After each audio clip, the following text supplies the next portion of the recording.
7 macam perkara yang merusak akidah dan keimanan, merusak amal perbuatan yang sudah kita kerjakan, merusak sendi-sendi kehidupan sosial, pendek kata merusak segala hal di dalam kehidupan kita. Jauhilah olehmu 7 macam perkara yang merusak. Yang pertama, asyirku billah, menyekutukan Allah subhanahu wa ta'ala. Agama dimulai dari keyakinan, maka kehancuran agama selalu dimulai dari kehancuran keyakinan, iman atau akidah yang dimiliki oleh seseorang. Dan untuk menghancurkan nilai-nilai iman yang kita miliki ini, orang rasanya tidak akan menghantam kita dengan peluru kendali.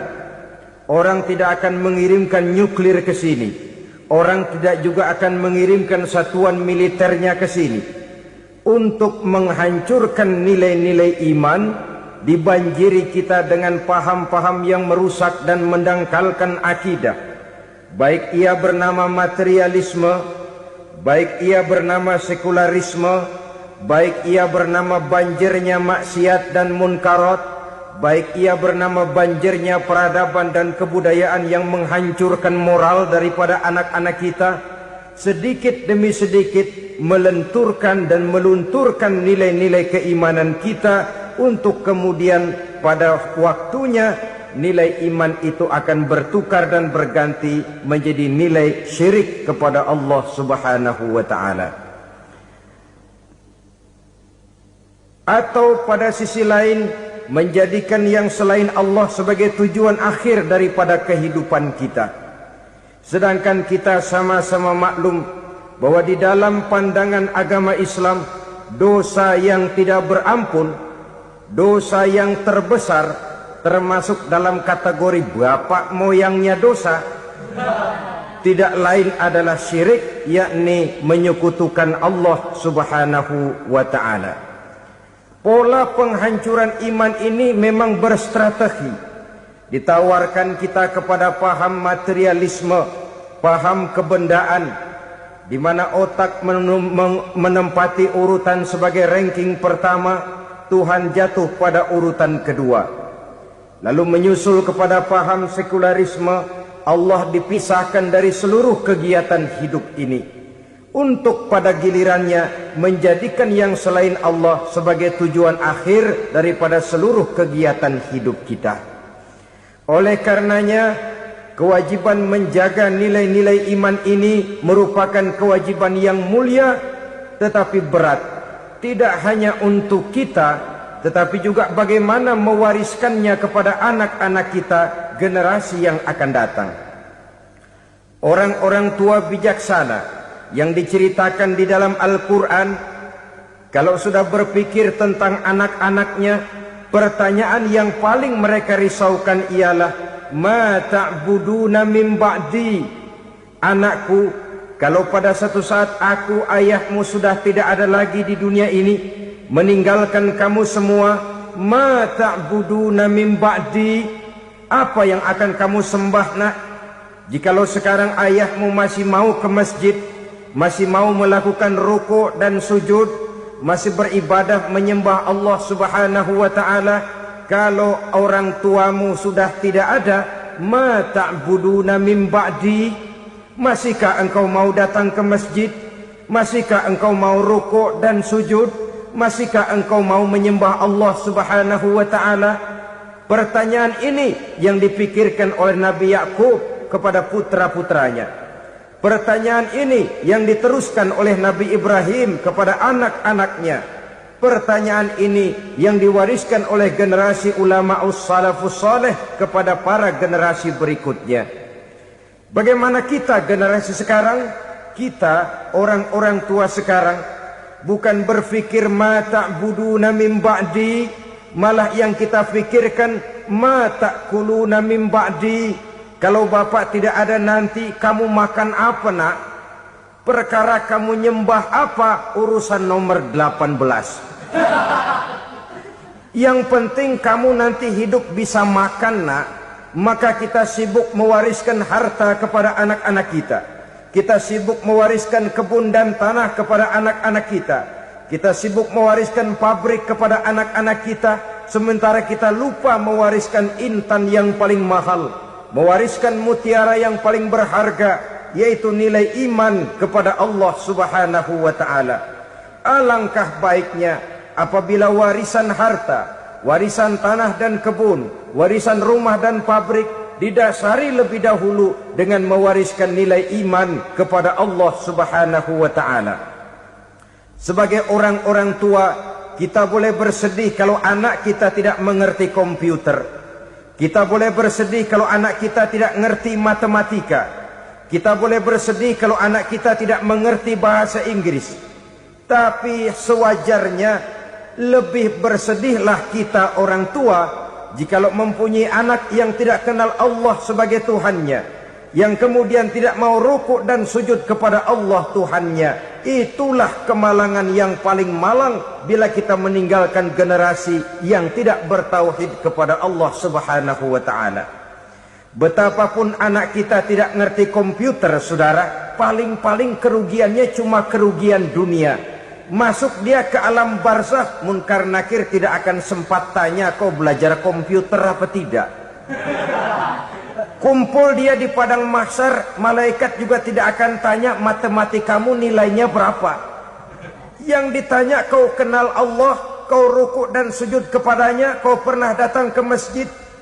Oleh karena itu sekali lagi, menjaga nilai iman tidak hanya untuk kita, tetapi juga mewariskannya kepada anak-anak kita, generasi yang akan datang. Sungguh kemalangan yang paling besar apabila kita meninggalkan anak-anak kita. Mereka kita tinggalkan lemah ekonominya, itu tidak baik. Mereka kita tinggalkan lemah otaknya, itu pun akan membuat mereka tertinggal oleh yang lain. Tapi yang paling celaka, jikalau kita tinggalkan mereka dalam kondisi lemah imannya, rapuh akidahnya, tidak baik dan tidak betul keyakinan hidupnya. Oleh karena itu Nabi berpesan, jauhilah 7 perkara yang merusak. Yang pertama, syirik kepada Allah Subhanahu wa ta'ala. Menyekutukan Allah baik dalam ucapan, dalam keyakinan, ataupun dalam perbuatan. Ini perkara pertama yang termasuk 7 perusak besar di dalam kehidupan.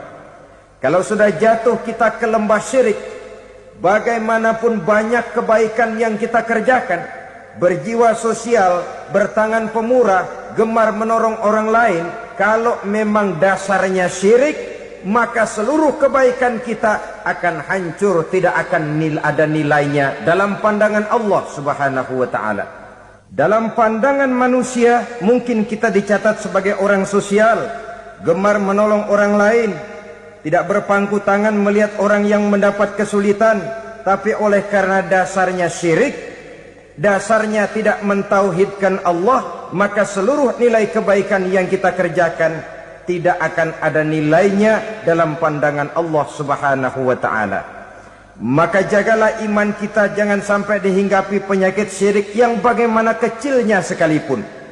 Sekali lagi, baik syirik dalam bentuk ucapan, syirik dalam bentuk keyakinan, sampai kepada syirik dalam bentuk perbuatan, kita berhindar kepada sifat-sifat yang sedemikian itu. Karena apa?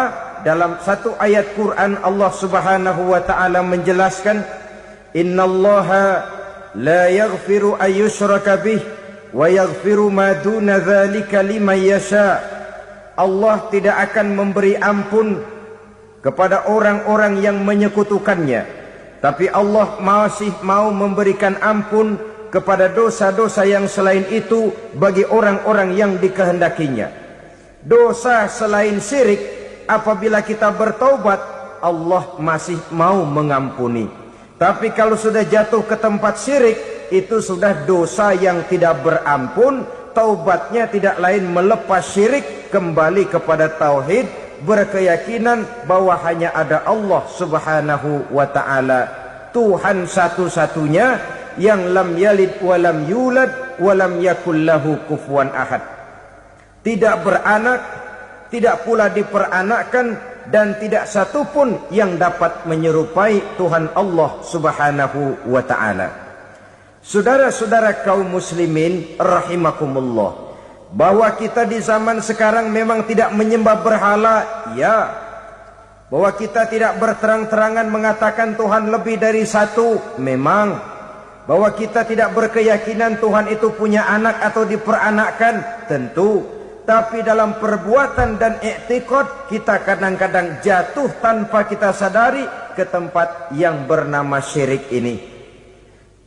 Oleh karenanya, di zaman di mana teknologi makin canggih, di mana kemajuan pembangunan makin menjangkau berbagai aspek kehidupan, diperlukan keseimbangan antara kemajuan fisik material dengan kemajuan mental spiritual.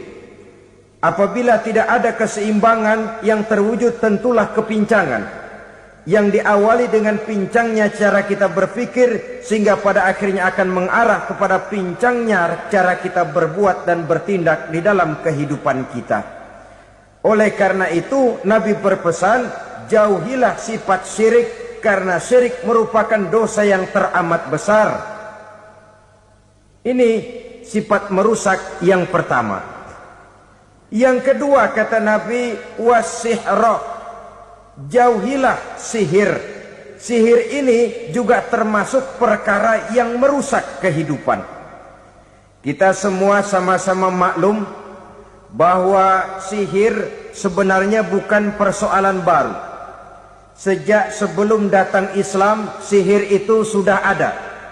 Di zaman Yunani kuno, sihir ada. Di zaman Mesir kuno, di zaman Cina kuno, dan yang lain-lain yang serba kuno, sihir itu sudah ada. Bahkan para nabi pun, para rasul yang diutus oleh Allah Subhanahu wa ta'ala, senantiasa berhadapan dengan ahli-ahli sihir untuk menguji kebenaran dari misi yang mereka bawa. Sihir adalah perbuatan di luar kebiasaan yang bisa dikerjakan oleh ahlinya dengan bantuan jin atau setan. Hukum mempelajari sihir adalah haram, mengamalkannya lebih haram lagi.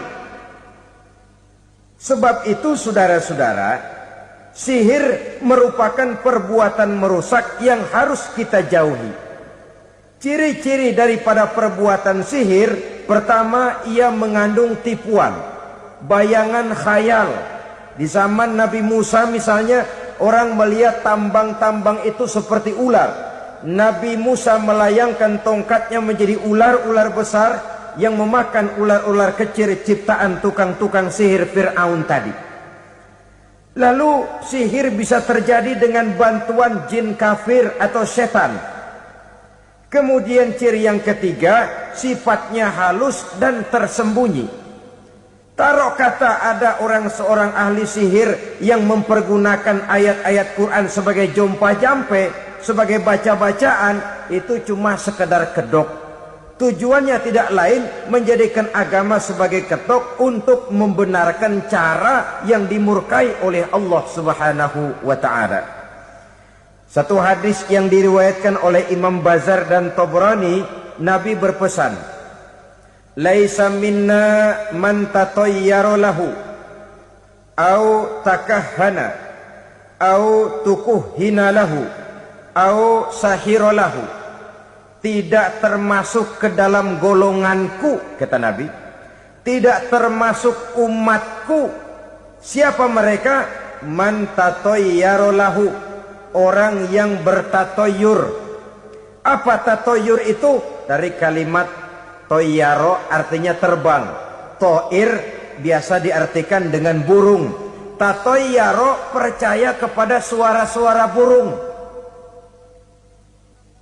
Man tatayyara lahu, mempercayai, meyakini dengan benar-benar kepada suara beburungan. Kan suka ada itu, nah bunyi burung tuh, maling liwat. Maling liwat. Burung bunyi, maling liwat. Itu termasuk tatoyaro lahu, percaya kepada suara burung. Kan aneh kalau suara orang nggak dipercaya, suara burung malah dipercaya. Ada ustadz ceramah, kiai ngaji, nggak mau didengerin, burung dengerin bener. Nah, suaranya dari sebelah mana? Belah kulon. Nah, itu tandanya ano. Habis dihitung-hitung. Itu termasuk tatoyaro lahu. Au takahana, atau bertenung, au tukuhina, atau minta ditenungkan, au sahirolahu, atau melakukan perbuatan sihir, atau minta disihirkan. Laisa minna, tidak termasuk ke dalam golonganku, kata Nabi. Sehingga dengan demikian saudara-saudara, menghadapi sihir dengan sihir sekalipun termasuk perbuatan yang tidak diajarkan oleh agama. Kita kan mempelajari sihir untuk jaga diri. Tidak apa-apa, yang dilarang mengamalkannya, dilarang juga mempelajarinya. Sebab orang kalau sudah mengetahui, biasanya lalu terangsang untuk mencoba. Kalau percobaannya berhasil, biasanya terangsang untuk coba lagi dan coba lagi. Pada akhirnya ketagihan, lalu beralih menjadi profesi, apalagi itu nanti bisa mendatangkan hasil uang. Saudara-saudara kaum muslimin rahimakumullah, kita manusia makhluk nyata. Kita hidup di alam nyata, terikat oleh sunnatullah, causality.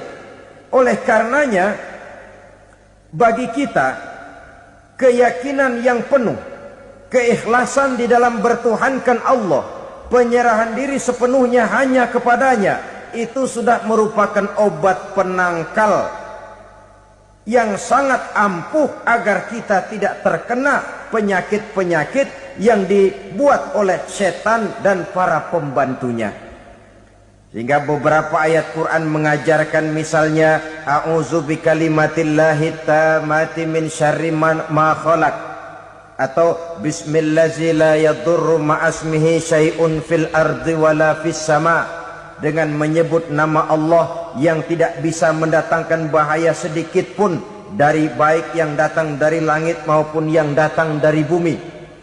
Jiwa yang kosong dari keyakinan yang penuh kepada Allah, jiwa yang penuh was-was dan ragu-ragu, itu yang mudah terserang oleh penyakit-penyakit yang dikerjakan oleh para tukang-tukang sihir, yaitu oleh setan dan seluruh para pembantunya. Kemudian hadis kedua yang diriwayatkan oleh Imam Ibnu Hibban, Nabi bersabda, la yadkhulul jannata mudminu khamrin wala mu'minu bisihrin wala qati'u rahmin.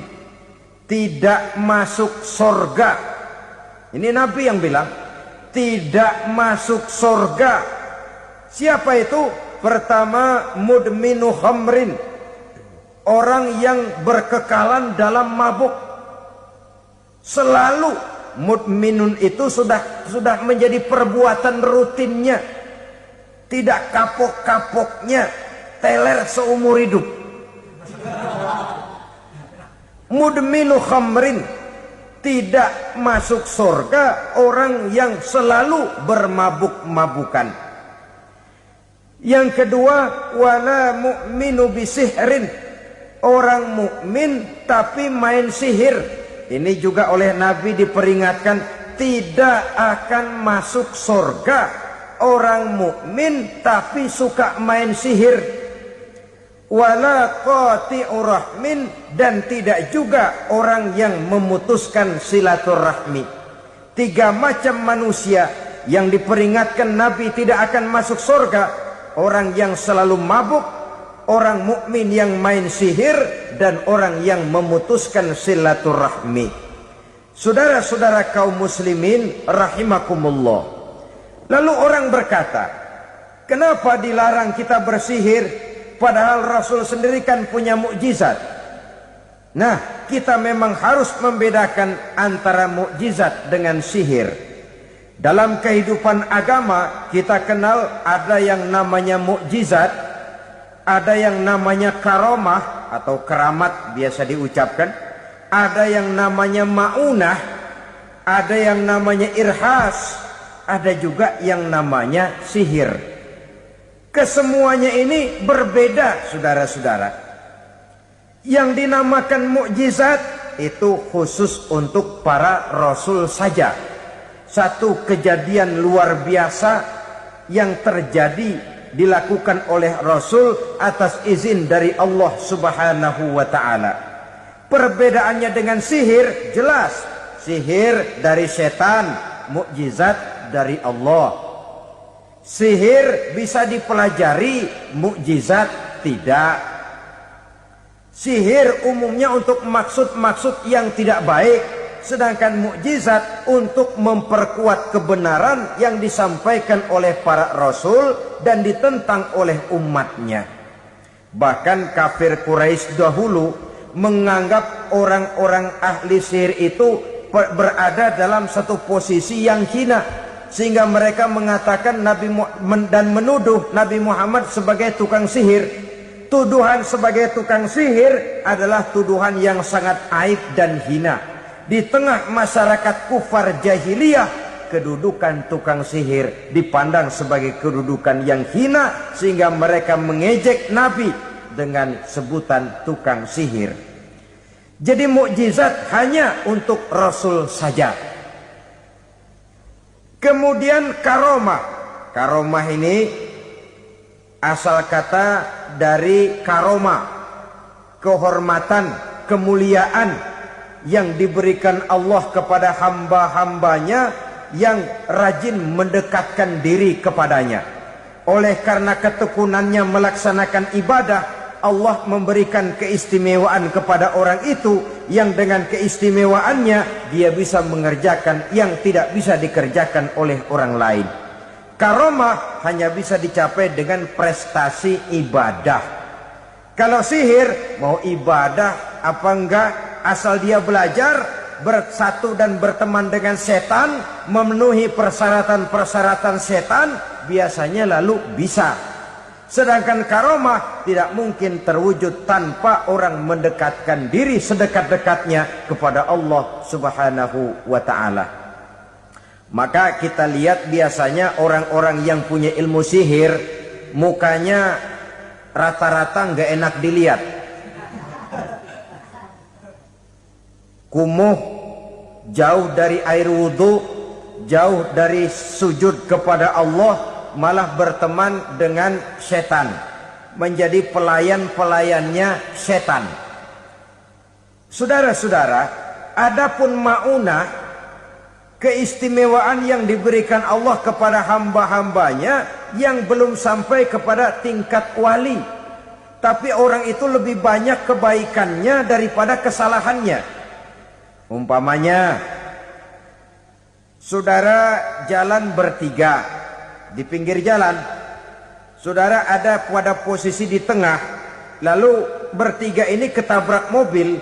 Menurut perhitungan saudara mati lebih dahulu, tapi terjadi hal yang aneh, dua teman saudara mati, saudara malah cuma luka dan lecet sedikit saja. Apa itu? Kalau kita lebih banyak kebaikannya daripada kesalahannya, itu yang dinamakan ma'unah, pertolongan yang diberikan Allah kepada hamba-hambanya yang lebih banyak kebaikannya daripada kesalahannya. Sedangkan yang dinamakan irhas, kejadian luar biasa pada diri seseorang pada waktu dia masih kecil, yang menunjukkan tanda-tanda keistimewaannya. Itu umumnya pada para nabi pada usia kecilnya sudah ada irhas, tanda-tanda istimewa. Jelas baik mukjizat, karomah, ma'unah maupun irhas berbeda dengan sihir. Sihir ini jelas saja merupakan bantuan dan persekutuan antara manusia dengan setan. Padahal setan, kata Allah dalam Al-Quran, innahu lakum aduwwum mubin, sesungguhnya setan bagi kamu adalah musuh yang sangat jelas. Saudara-saudara kaum muslimin rahimakumullah, di zaman sekarang dalam menghadapi beban kehidupan yang makin pelik, menghadapi stres yang tidak kunjung selesai, menghadapi persoalan-persoalan yang teramat berat, orang sering mencari jalan keluar kepada hal-hal yang menurut pendapatnya bisa meringankan beban moralnya itu. Pergilah dia mencari sesuatu yang dapat meringankan bebannya. Dan tidak jarang yang jatuh ke pangkuan tukang-tukang tenung, ke pangkuan tukang-tukang sihir, yang mereka itu oleh Quran dijelaskan kadzabal munajjimun walau sodaku. Tukang-tukang tenung, tukang-tukang sihir, mereka itu bohong walaupun benar. Maksudnya bohong walaupun benar artinya kalau yang mereka kerjakan benar, itu sih kebenaran. Benar dengan kebenaran itu lain. Kebenaran, kebetulan bisa, tapi tidak untuk selalu. Apalagi kalau itu sudah membahayakan kehidupan orang lain. Jadi oleh karena itu Nabi berpesan, jauhilah daripada sihir. Kalau sudah jauhilah dari sihir artinya ya jauhilah daripada mempelajarinya, jauhilah daripada bergaul dengan orang-orang yang ahli di bidang itu, karena dari pergaulan segalanya bisa menular. Baiklah saudara, ini yang kedua. Yang ketiga pesan Nabi, wa qatlan nafsil lati harramallahu illa bil haq. Membunuh orang lain dengan cara yang tidak benar. Membunuh orang yang diharamkan oleh Allah Subhanahu wa taala untuk melakukannya kecuali dengan alasan yang benar. Kita tahu Islam adalah agama damai. Sesuai dengan namanya, ia tidak dikembangkan dengan pedang dan kekerasan. Ia dikembangkan dengan keteladanan dan tuntunan moral. Oleh karena Islam bukan agama kekerasan, Islam pun tidak mementingkan dan mengajarkan kekerasan kecuali dengan alasan yang benar dan bisa dipertanggungjawabkan. Membunuh dengan sengaja, menghilangkan nyawa orang lain tanpa alasan yang bisa dibenarkan adalah merupakan dosa besar dan satu di antara 7 perkara yang bisa mendatangkan kerusakan dalam kehidupan dan yang hendaknya harus kita jauhi. Saudara-saudara kaum muslimin rahimakumullah, beberapa waktu yang lalu di sebuah kota kecil yang indah bernama New Auckland. Saudara tahu New Auckland? Itu dari Gunung Kidul masih ngidul lagi. Pernah diadakan satu seminar yang membicarakan bagaimana menyelamatkan masyarakat manusia dari bahaya Perang Dunia Ketiga. Diperkirakan kalau terjadi Perang Dunia Ketiga, manusia tidak akan tersisa. Sebab apa? Pada waktu itu, cadangan nuklir yang dimiliki oleh bersama Amerika dan Rusia konon sudah sanggup memusnahkan 6 miliar manusia pada saat jumlah manusia baru 5 miliar. Jadi kelebihan nuklir dunia ini. Kalau terjadi Perang Dunia Ketiga, sulit manusia untuk tersisa. Maka dibahaslah di dalam seminar itu, wah, supaya tidak terjadi Perang Dunia Ketiga, maka perlombaan membuat senjata-senjata canggih, alat-alat pembunuh modern harus segera dibatasi. Dibahas, tidak mungkin kita membatasi perlombaan membuat senjata. Kenapa? Makin maju ilmu dan teknologi, makin canggih senjata yang ditemukan. Atom sudah meningkat menjadi nuklir, nuklir sudah meningkat menjadi neutron, dan kita tahu bom yang bernama neutron ini bom yang cukup membunuh tanpa perlu merusak. Artinya kalau dia diledakkan di kota kita ini, bangunan utuh, jembatan tidak ambruk, rumah-rumah tetap berdiri, tapi semua yang bernama hidup mati. Itu katanya lebih sopan dari bom atom. Sebab kalau si atom ini sudah membunuh, merusak pula. Neutron cukup membunuh saja tanpa perlu merusak. Jadi majunya senjata-senjata teknologi sebagai akibat yang logis dari kemajuan ilmu pengetahuan ini tidak bisa kita batasi. Dan memang sebenarnya yang bahaya bukan senjatanya, tapi manusia yang mengendalikan senjata itu. Mereka kembali kepada prinsip the man behind the gun. Bukan senjatanya yang bahaya, tapi manusia yang mengendalikan senjata itu yang bahaya.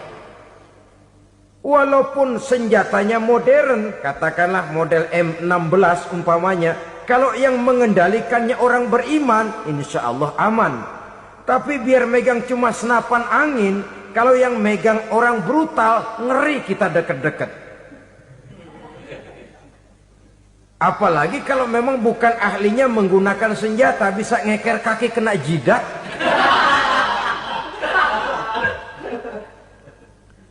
Mereka kembali kepada prinsip lama yang tetap baru.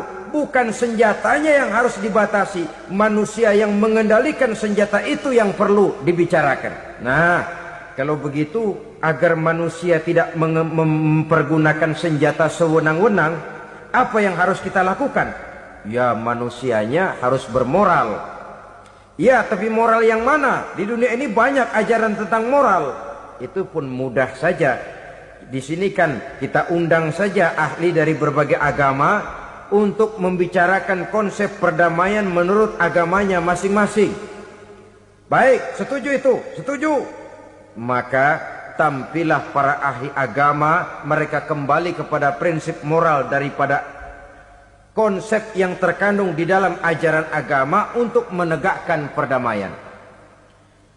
Mula-mula naiklah ahli dari agama Hindu, dibacakan konsep perdamaian menurut ajaran agama Hindu, bahwa untuk damai manusia harus meninggalkan nafsu keduniaannya, menempuh samsara dan sebagainya untuk mencapai nirwana, menjauhi kemegahan dan kemewahan dunia. Ini lalu dibahas, rasanya juga tidak mungkin ini. Kemudian dari agama Nasrani, bahwa untuk damai manusia harus menciptakan sifat kasih sayang. Kalau ditampar pipi kiri, berikan pipi yang kanan. Kalau diberikan selendang, berikan baju. Nanti orang kasihan, lalu dia tidak akan nampar lagi. Ketika ini dibahas, ternyata rasanya pun tidak mungkin bisa diterima. Karena apa? Di zaman sekarang orang ditampar pipi kiri, dikasih pipi kanan. Bukan kasihan, gemes. Damai belum tentu, bonyok udah jelas. Lalu ketika dibacakan konsep perdamaian menurut Quran, di mana disampaikan ayat wa jazaa'u sayyi'atin sayyi'atun misluha faman afa wa aslaha fa ajruhu 'ala Allah. Balasan terhadap satu kejahatan adalah kejahatan yang seimbang, tetapi barang siapa yang memberi maaf dan mencari jalan damai, itulah yang terbaik dan akan mendapat pahala dari Allah Subhanahu wa ta'ala. Kamu tidak salah ditampar pipi kirimu, tampar lagi pipi kirinya sekeras dia menampar pipi kirimu. Nanti orang tidak mau menampar kita karena dia tahu kalau dia tampar kita, dia akan menderita tamparan sekeras dia menampar kita. Akan terjadilah prinsip saling hormat menghormati, tidak saling ganggu, tidak saling usil, tidak saling jahil. Atas dasar ini perdamaian bisa ditegakkan. Mereka bisa menerima konsep ini, tapi kemudian seminar ditutup tanpa satu keputusan resmi.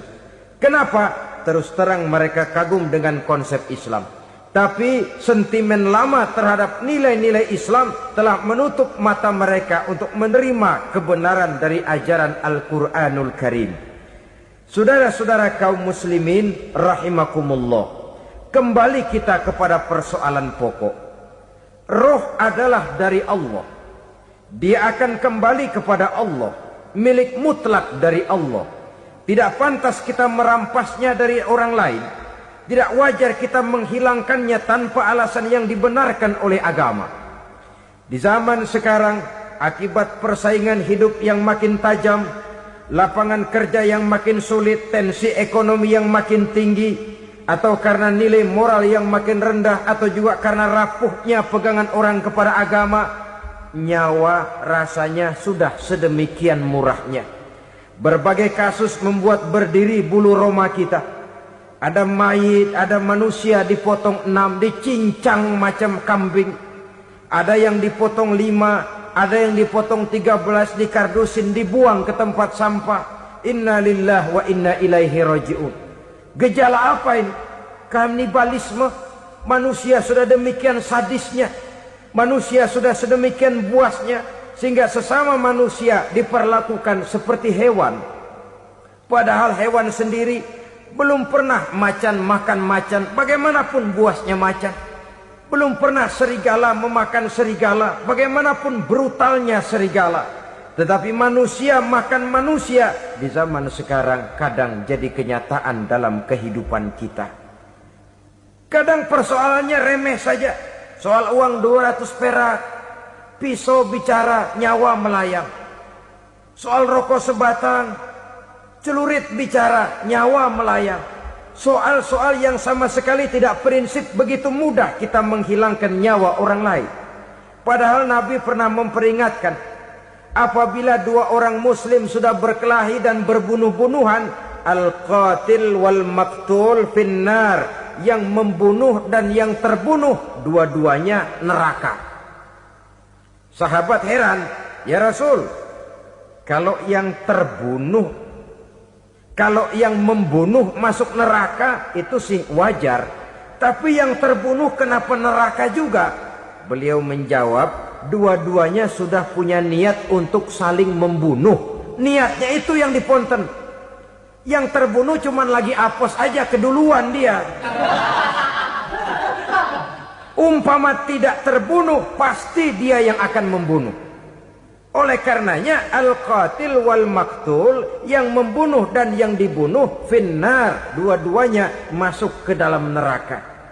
Islam menghormati kehidupan. Tidak hanya terbatas kepada sesama muslim, orang-orang yang berlainan agama pun yang mau hidup berukun, damai, berdampingan dengan umat Islam, jiwa mereka, darah mereka dilindungi oleh nilai-nilai Islam yang disebut dengan kafir zimmi ini. Mengganggu mereka sama saja dengan mengganggu aku, kata Nabi. Jadi oleh karena itu, sayangilah sesama. Kehidupan adalah anugerah Allah, bukan wewenang kita untuk mencabutnya dari orang lain, bukan wewenang kita untuk merampas dan menghilangkannya dari orang lain. Apa yang tidak enak terjadi pada diri kita, begitu pula lah apabila terjadi pada diri orang lain. Sehingga Nabi mengatakan, la yu'minu ahadukum hatta yuhibba li akhihi ma yuhibbu li nafsihi. Belum dikatakan beriman seseorang kamu apabila dia belum mencintai saudaranya seperti ia mencintai dirinya sendiri. Apa yang enak dirasakan oleh orang lain, enak juga dirasakan oleh dia. Mengukur orang lain dengan diri sendiri.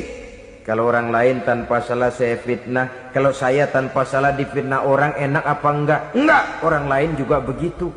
Kalau orang lain tanpa salah saya tempeleng kepalanya, enak apa tidak? Tidak. Orang lain juga begitu. Yang tidak enak terjadi pada diri kita, tentu tidak enak juga kalau terjadi pada orang lain. Mengukur orang lain dengan diri sendiri, sehingga tidak timbul sifat egois, tidak menari di atas bangkai orang lain, tidak mendirikan kebahagiaan di atas untayan air mata orang lain. Sehingga dengan demikian saudara-saudara, dia bisa menghormati kehidupan, menghormati orang lain sebagaimana dia ingin dihormati. Inilah perbuatan ketiga yang merusak, membunuh orang lain dengan yang diharamkan Allah tanpa alasan yang benar. Yang ketiga. Kemudian yang keempat, perbuatan merusak, wa aklar riba, makan riba. Hidup adalah tolong menolong. Bahasa kerennya take and give katanya. Saling memberi dan saling menerima. Nabi mengajarkan man kuraba kurbatan min kurabid dunya karaballahu lahu kurbatan min kurabi yaumal qiyamah. Wallahu fi aunil abdi madamal abdu fi auni akhihi. Siapa yang meringankan beban dari beban-beban yang derita seseorang di dalam kehidupan dunia, Allah akan meringankan bebannya daripada beban-beban yang harus dipikulnya di hari kiamat nanti. Wallahu fi aunil abdi madamal abdu fi auni akhihi. Allah senantiasa akan menolong seorang hamba selama hamba itu masih mau menolong saudaranya. Allah selalu akan menolong seorang hamba selama hamba itu masih mau menolong saudaranya.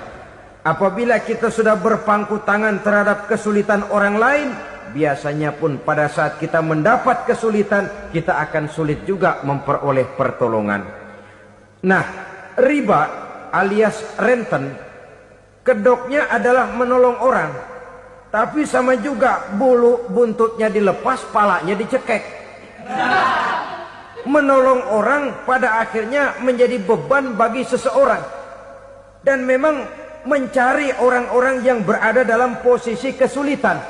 Biasanya di daerah-daerah di mana musim paceklik jadi lapangan kerja sulit, sedangkan urusan perut tidak bisa ditunda, akhirnya orang terjebak ke dalam rentenir, ke dalam riba, ke dalam renten, bunga berbunga, sehingga satu saat jumlah bunganya bisa lebih besar dari jumlah pinjaman pokoknya. Kemudian kalau juga ternyata tidak bisa dibayar, rumah jadi taruhan. Memang rumah satu-satunya, begitu rumah ditarik mulain camping. Bukankah pada akhirnya akan mewariskan kesengsaraan? Oleh karena itu, kepada kita berusahalah jangan berhubungan dengan rentenir, jangan makan renten dan riba. Kepada mereka yang melaksanakan riba, walaupun mendatangkan keuntungan materi, tapi percayalah harta yang didapat dengan jalan riba tidak akan membawa keberkahan. Manakala tidak membawa keberkahan, dia tidak akan mendatangkan ketenangan di dalam kehidupan kita. Oleh karenanya, memakan harta riba termasuk perbuatan yang merusak sendi-sendi kehidupan sosial, merusak kehidupan orang lain, merusak kehidupan masyarakat, tetangga, pergaulan, dan sebagainya. Yang kelima, wa akla malil yatim, memakan harta anak yatim dengan cara yang zalim. Nih, memang lezat. Anak yatim itu nggak tahu urusan apa-apa. Kita diamanahkan untuk mengurusinya.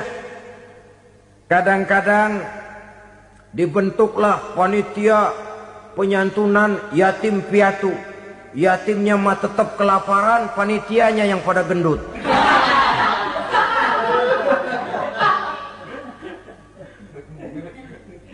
Padahal memakan harta anak yatim termasuk perbuatan dosa besar. Dan menjantuni yatim merupakan perbuatan mulia. Nabi mengatakan, ana wa kafilul yatim kahataini yaumal qiyamah. Aku dan orang-orang yang menyantuni anak yatim seperti dua jari ini pada hari kiamat nanti. Dekat sekali. Jikalau ingin di hari akhir nanti dekat dengan Rasul, bersahabatlah dengan anak-anak yatim. Jadilah pengurus anak-anak yatim. Bangunlah panti-panti asuhan yatim. Pada saat bapak ibunya meninggal, kitalah yang menjadi orang tuanya. Bahkan sedemikian besar perhatian Islam terhadap anak-anak yatim ini, sehingga Quran memberikan peringatan, ara'aital ladzi yukadzibu bid-din fadzalikal ladzi yad'ul yatim wa la yahuddu ala ta'amil miskin. Tahukah kamu siapa orang yang mendustakan agama, beragama tapi dianggap dusta, salatnya dusta, puasanya dusta karena agamanya sudah berdusta. Siapa mereka? Fazalikal ladzi yad'ul yatim, orang yang menyanyiakan anak yatim. wala yahuddu ala ta'amil miskin, dan tidak pernah memberi makan kepada orang-orang yang menderita kemiskinan. Menyia-nyiakan, meninggalkan anak yatim termasuk perbuatan yang divonis kita sebagai orang yang mendustakan agama. Saudara-saudara kaum muslimin rahimakumullah, maka sangat dicela mengeksploitir anak-anak yatim, menjadikan mereka sebagai kedok untuk mencari kekayaan pribadi. Tetapi jikalau ikhlas, ganjarannya sangat besar, nilai pahalanya sangat besar. Menyantuni yatim tidak hanya setahun sekali. Kalau Muharram pakai istilah lebaran yatim, dibentuklah panitia, diberilah beras, uang 4-5 ribu rupiah, alhamdulillah. Tapi jangan lupa, si yatim tidak hidup cuma satu hari. Dia tidak hidup cuma di bulan Muharram saja. Dia hidup 12 bulan dalam setahun. Sebagaimana anak-anak yang lain, dia juga berhak punya masa depan. Dia juga berhak menikmati bangku sekolah. Dia berhak mengenyam arti dan makna pendidikan. Dia berhak membekali diri dengan ilmu dan pengetahuan, seperti halnya anak-anak yang lain. Maka kita yang diberikan keluasan oleh Allah, ingatlah itu, bersahabatlah dengan anak-anak yatim, santuni mereka. Perkara setahun sekali di bulan Muharram, alhamdulillah, itu bagus, bin Thayyib alias baik. Tapi tentu dan tentu sekali lagi, si yatim tidak hanya hidup di bulan Muharram. Dia hidup 12 bulan dalam setahun, 24 jam di dalam sehari. Oleh karenanya, menyia-nyiakan mereka pada saat posisi kita memang mampu akan memojokkan kita dalam satu posisi di mana kita dianggap sebagai orang yang mendustakan agama, memakan harta anak yatim dengan cara yang zolim. Bapaknya udah meninggal, kebunnya lebar, anaknya dikelecehin. Nah, dah kamu gak usah pusing, nanti saya yang ngurus. Akhirnya bukan ngurus, nguras. Si yatim mungkin tidak tahu bahwa dia disia-siakan, haknya diambil, miliknya dizalimi. Tapi Allah yang akan membalasnya dengan seadil-adilnya. Maka makan harta anak yatim biasanya balasannya tokcer bin paten. Nggak banyak selang tempo itu, nggak percaya cobain dah. Nyobain aja kan nggak bayar, umpama. Memakan harta anak yatim dengan cara yang zolim, ganjarannya biasanya kontan. Kenapa? Ratapan si miskin, untayan air matanya, jeritan kepedihan hatinya, membuka pintu langit, permohonannya diijabah, getaran hatinya didengarkan oleh Allah. Maka balasannya biasanya kontan, spontan, tidak menunggu waktu terlalu lama. Itu di dunia, belum lagi di akhirat nanti. Bukankah dalam riwayat Mi'raj diceritakan, Nabi melihat di neraka itu orang perutnya sebesar rumah. La haula wala quwata. Itu perut kayak rumah, bagaimana jalannya tuh orang? Dan memang gak jalan, diseret-seret oleh malaikat di neraka itu. Hancur perutnya, amburadul itu perut. Berantakan isinya, dibulatkan lagi, diseret lagi, hancur lagi, dibulatkan lagi. Sampai Nabi tanya, orang itu begitu berat siksanya kenapa ya Jibril? Itu Muhammad, waktu di dunia dulu rakus banget makan harta anak yatim. Begitu vonisnya, begitu menyedihkan nasibnya di akhirat. Tapi di dunia pun ketidakberkahan itu sudah membayangi kehidupannya. Oleh karena itu, kepada saudara-saudara yang mendapat titipan anak yatim, berbahagialah, karena semulia-mulia rumah adalah rumah yang di dalamnya ada anak yatim yang disantuni. Sehina-hina rumah adalah rumah di mana di dalamnya ada anak yatim yang disia-siakan. Begitu kata Nabi kita. Rumah yang paling mulia dalam pandangan Allah, rumah yang di dalamnya ada anak yatim yang disantuni. Rumah yang paling hina dalam pandangan Allah, rumah yang di dalamnya ada anak yatim yang nasibnya disia-siakan. Berbahagialah saudara apabila menjadi penyantun anak-anak yatim, pelindung mereka, sehingga mereka mempunyai masa depan sebagaimana anak-anak lainnya. Rasulullah sendiri sedemikian peka terhadap keadaan anak-anak yatim karena beliau sendiri memang mengalami umur 6 bulan dalam kandungan ibu, beliau sudah ditinggalkan oleh ayahnya. Pada saat berusia 6 tahun ibu sudah meninggal. Yatim piatu dalam usia di mana beliau sedang perlu belas kasih seorang ibu dan pengertian seorang bapa. Kepekaan itu lalu timbul, bahkan kemudian sampai kepada beliau berkata, aku dan orang yang menyantuni anak yatim seperti jari tengah dan jari telunjuk di hari akhirat nanti. Sedemikian dekatnya. Baiklah ya, jadi yang kelima, memakan harta anak yatim. Jauhi karena ini perbuatan yang merusak.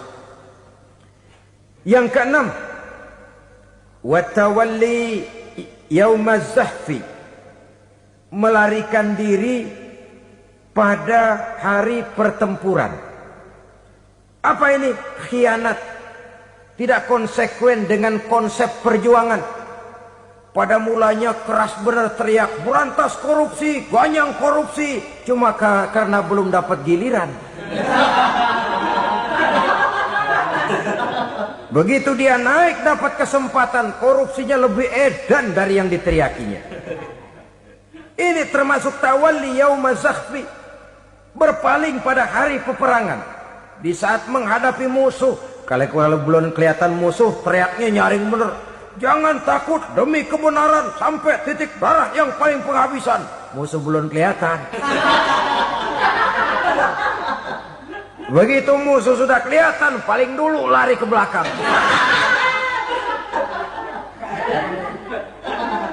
Kalau diajak berjuang ada saja alasannya. Sehingga Quran memberikan peringatan kepada kita semua. Mengapa kamu ini berat? Kalau sudah diajak berjuang di jalan Allah, kakimu seperti terhunjam berakar di perut bumi.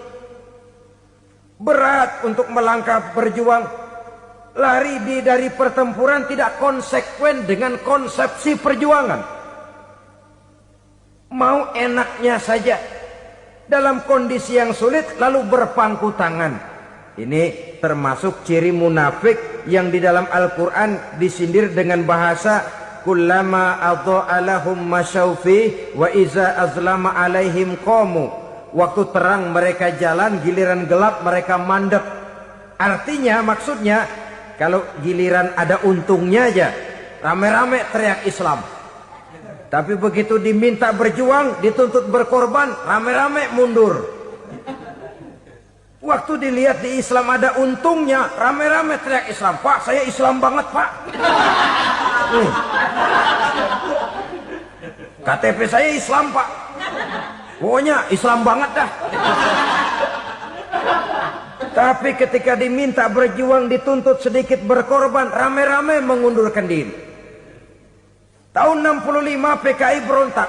Waduh, waktu itu jadi orang Islam untung itu. Nggak dikejar-kejar, aman. Masjid rame, mobil-mobil mewah parkir di depan musola dan masjid. Kenapa? Waktu itu asal udah ke masjid aman. Islam selamat, untung. Tapi begitu keadaan aman, yang parkir di musola sepeda butut melulu.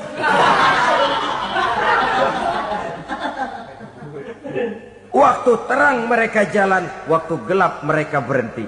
Dikala di Islam ada untungnya, baru wah Islam bagus, Islam hebat. Tapi waktu dilihat ada kerugian, jangan bawa-bawa Islam dah. Jangan bicara soal Islam, ini kan bukan soal agama. Bukan soal agama. La haula wa la quwata illa billah. Beragama kita ambil talfik fid din, mengambil yang enteng-enteng saja dalam urusan beragama ini. Tidak konsekuen kita dengan Islam kita. Seolah kita mau memilih mana yang terasa cocok sama selera kita, kita teriak Islam. Beratan aja dikit, rame-rame berpaling. Itu termasuk tawalli yaumaz zahfi. Para pengkhianat, mental-mental hipokrit. yang tidak mau konsekuen menghadapi segala bahaya, itu termasuk perbuatan yang merusak. Kenapa? Kalau cuma dia saja yang lari, mungkin tidak jadi soal. Tapi larinya ini akan mempengaruhi orang lain. Nah, pengaruhnya itu yang dicegah. Sebab kalau satu sudah mulai lari, yang lain mulai ngelirik. Ketika yang dilirik kemudian tidak ada reaksi, dia akan ikut lari. Artinya apa? Seorang muslim harus konsekuen dengan konsep perjuangannya, dengan keyakinan keagamaannya, dan tidak memilih yang enak-enak saja di dalam kehidupan beragama. Lari dari pertempuran, bermental khianat, mengkhianati agama, merupakan satu di antara sifat yang merusak. Terakhir saudara,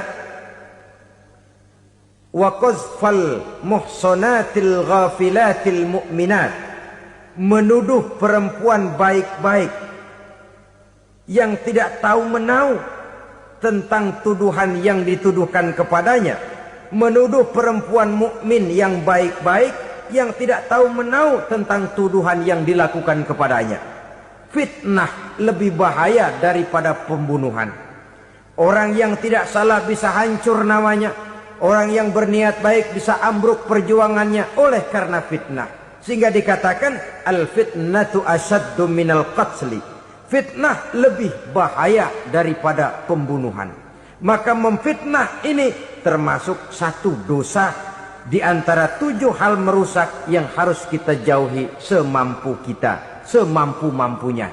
Mengupayakan sebisa-bisanya jangan sampai terjebak ke dalam hal yang demikian. Nah, saudara-saudara, inilah saja pertemuan kali ini. Mudah-mudahan ada manfaatnya. Semoga Allah memberikan kekuatan zahir dan batin kepada kita untuk bisa menjauhi 7 perkara yang merusak ini. Selalu berusaha menyimpan sesuatu yang bisa membawa manfaat, baik untuk dirinya, untuk anak cucunya, maupun untuk keluarganya, untuk masa kini dan masa depannya. Kadang simpanan itu berbentuk uang, kadang berupa tanah, lain saat berbentuk pabrik, dan lain sebagainya. Sementara masa depan yang paling pasti adalah akhirat.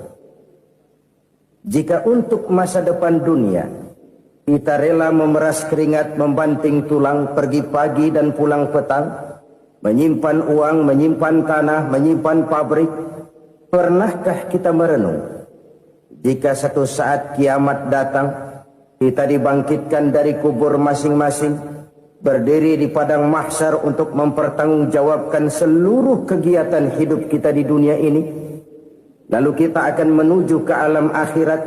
Sudahkah kita mempunyai simpanan untuk akhirat kita?